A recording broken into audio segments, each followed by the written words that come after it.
അമേരിക്കയിലെ ബ്രൗൺ യൂണിവേഴ്സിറ്റിയിലെ രാഹുൽ ഗാന്ധിയുടെ സംവാദത്തിന്റെ രണ്ടാം ഭാഗത്തിലേക്ക് എല്ലാവർക്കും സ്വാഗതം.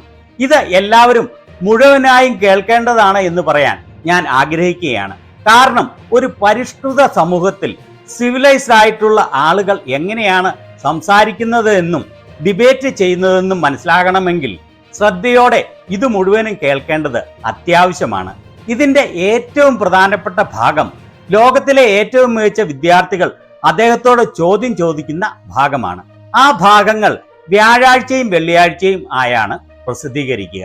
അത് നിങ്ങൾ മാത്രമല്ല, നിങ്ങളുടെ കുടുംബത്തിലെ എല്ലാവരെയും, പ്രത്യേകിച്ച് പഠിക്കുന്ന കുട്ടികൾ ഉണ്ടെങ്കിൽ അവരെയും കാണിക്കേണ്ടത് അത്യാവശ്യമാണ്. കാരണം അമേരിക്ക പോലെയുള്ള വികസിത രാജ്യങ്ങളിലെ ഉന്നതമായ വിവേകമുള്ള വിദ്യാർത്ഥികൾ എങ്ങനെയാണ് സംസാരിക്കുന്നത്, ഏതൊക്കെ തരത്തിലുള്ള ചോദ്യങ്ങളാണ് ചോദിക്കുന്നതെന്ന് നമ്മുടെ കുട്ടികൾ മനസ്സിലാക്കുകയും പഠിക്കുകയും ചെയ്യുന്നത് അവരുടെ ജീവിതത്തിൽ വളരെയധികം മുന്നേറ്റം ഉണ്ടാക്കാൻ സഹായിക്കുന്നതാണ്.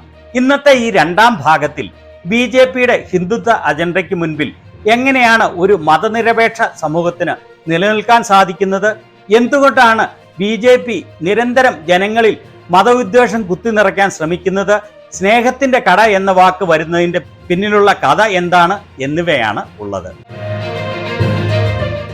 Next question is about secular politics and its role today. How should secular politics, which embraces all religious communities, be formulated in an age dominated by Hindu nationalism, or in a decade dominated by Hindu nationalism? Hindu nationalism, not Hinduism, is what distinguishes the ruling party of India since 2014, now in a coalition. This distinction is important, and Mahatma Gandhi is the most famous example of this distinction. A very religious Hindu who was not a Hindu nationalist.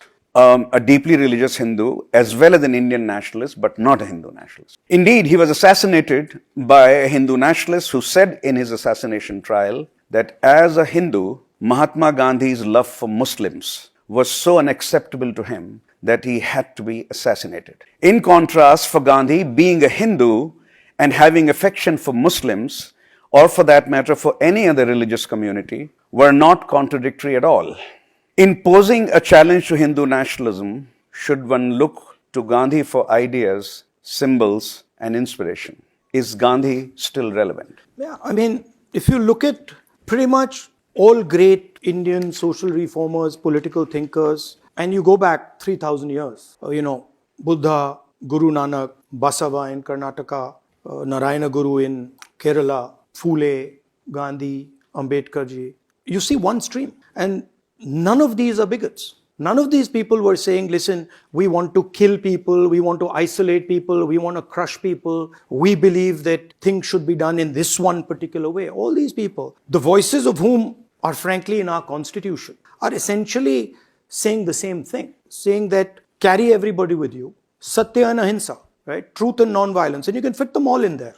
The search for truth and non-violence. And this is, to me, the bedrock of Indian tradition, Indian history. I don't know of one person who we consider great in India who wasn't of this type. I can't think of one. All our mythological figures. Lord Ram was of that type, where he was forgiving, he was compassionate. So I don't consider what the BJP says to be the Hindu idea at all. I consider the Hindu idea to be much more pluralistic, much more embracing, much more affectionate, much more tolerant and open. And there are many people. There are people in every single state.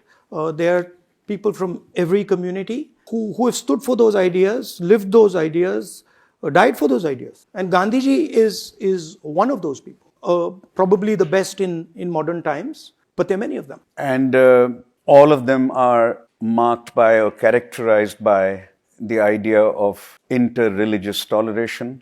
And not giving any particular community of India monopoly over political Buddha power. was about truth and non-violence. Guru Nanak was about truth and non-violence.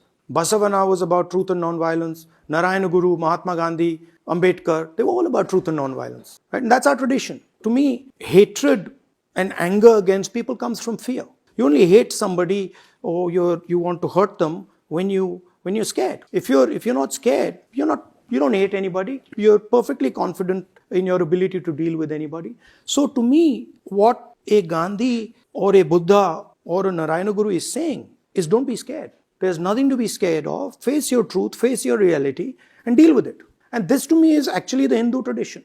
I simply don't view the BJP conception as a Hindu conception. To me, they're a fringe group. No, in terms of thinking, they're a fringe group. They're not mainstream. They're not mainstream Hinduism. Now they've captured political power and they've got huge amount of wealth and they've got power. But they don't represent the large majority of Indian thinkers by any means.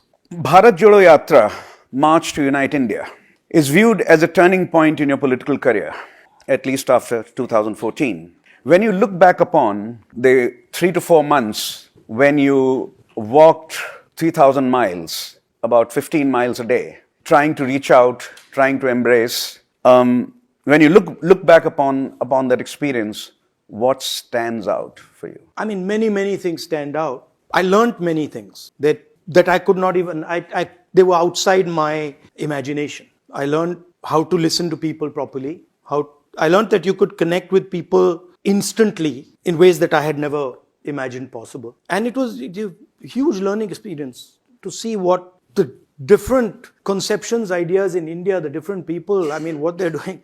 It's just, it's mind-blowing. It's unbelievable. And the dignity of the whole thing, you know, I mean, I've never seen anything like that. That you're struggling, you're hurting, you're trapped completely and you don't lose your dignity. Not for 1 second will you lose your dignity. And then you see people who have everything, no shortage of anything and no dignity. So it's a fascinating thing to me. And I realized, which is something that I just hadn't figured out before.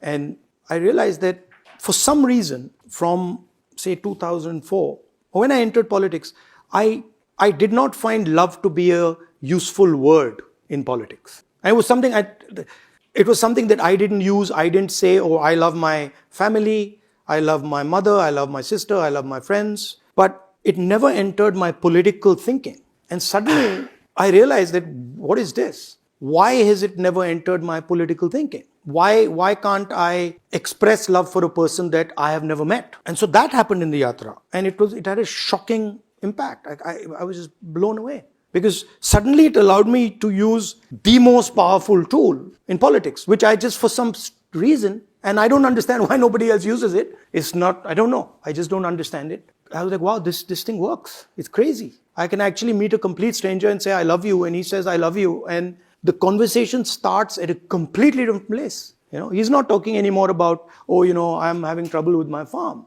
It's like a totally different connection. So I learned that. I learned a little bit of perseverance that, you know, carry on, doesn't matter. But to me, that was the most powerful thing, that you can suddenly use this idea of love for somebody to and connect directly with them. Like I have now before the Yatra, I never heard anybody saying to me, I love you. Now, no, seriously, I walk out and I'm in Delhi, some scooter wala will, you know, look at me and say, you know, love you. Right? And it's so much nicer. It's so much more pleasant, you know, and it solves so many problems. Like half the problems are gone when the guy starts off with a frame that, okay, I love you and yeah, I love you too. Now let's talk. You're in a different elevated space. It sounds funny, but it's powerful. No. I mean, Gandhi has quite a few things to say about this, but can you tell this audience how one of the greatest slogans of that march from the south to the north, 3,000 miles, those who don't know, 3,000 miles plus in a matter of 4 months, 15 miles a day, how the slogan of Nafrat ke bazaar mein mohabbat ki dukaan, in the marketplace of hatred, you are creating a shop of love. How did this come about? Can you tell this audience? It doesn't quite work in English the way it does in Hindi. I know. Right? How do you have a better translation? No. Yeah, okay. But for my friends who speak English, it doesn't have quite the kick it does in Hindi. Yeah, I agree, but no? I couldn't figure out another way to translate it. Yeah. So in the marketplace of hatred, you're creating a shop of love is the best I can do, and I'm sure poets here can do much better. Yeah. Tell us how the slogan emerged. See, when I first started, to me, I was meeting people. And so somebody would come, hello, how are you? Individual connection. And then they'd tell me, this is what I'm thinking. And first I would talk to them. So I'd be like, okay, this is what you're thinking, this is what I think. After some time, I couldn't talk anymore because it was overload. So there were too many people coming, and then for me to just speak became a bit difficult. So I started to go silent slightly more. And then I started to realize that actually there are individual voices there in that yatra, but then the yatra also speaks as a group, as a system. And every now and then, suddenly the yatra as a whole would suddenly speak. And it would tell you something. And it would, of course, come through somebody, through an individual. But it was obvious that it was an expression that was beyond that individual. And this is one of those examples. So we were walking, and this gentleman there was a huge crowd and pushing and pulling. And there was this gentleman on that side, and I could see that he was trying to come in. And there were the cops there, they're quite aggressive, so they were, pushing people aside, and they pushed him. I could see him trying to come in, and then he disappeared. And after a few hours again, I saw him, but on this side. And again, he was trying, and then he disappeared. And then again, he came, and I was like, okay, I better now try and get this guy into this thing. So I told Alankar, who works with me, I said, bhai, usko pakad ke lao. No, literally, because you have to literally catch. Otherwise, you can't catch. If you don't catch and bring, the crowd will just sweep him off. So he physically pulled the guy through the Crowd.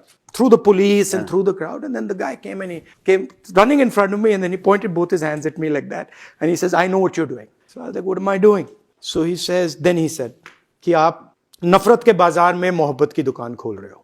So it was an expression not of one person. It was an expression that was much deeper in the crowd, and this one person transmitted it. And then it just went like electricity. Because then when I said it in a speech, it was clear that actually it was embedded in everybody. And this guy had just pulled it out of the crowd. So that was the story. That's the origin of one of the most famous slogans of... And people ask me, how did you think this up? I'm like, well, I didn't think it up. It came from the crowd. It came from the people. And most ideas actually in our work, if you're serious and you're not arrogant, most ideas come like that. Most ideas come from somebody. And I think, so the skill is actually to look and listen for these ideas that India is throwing at you.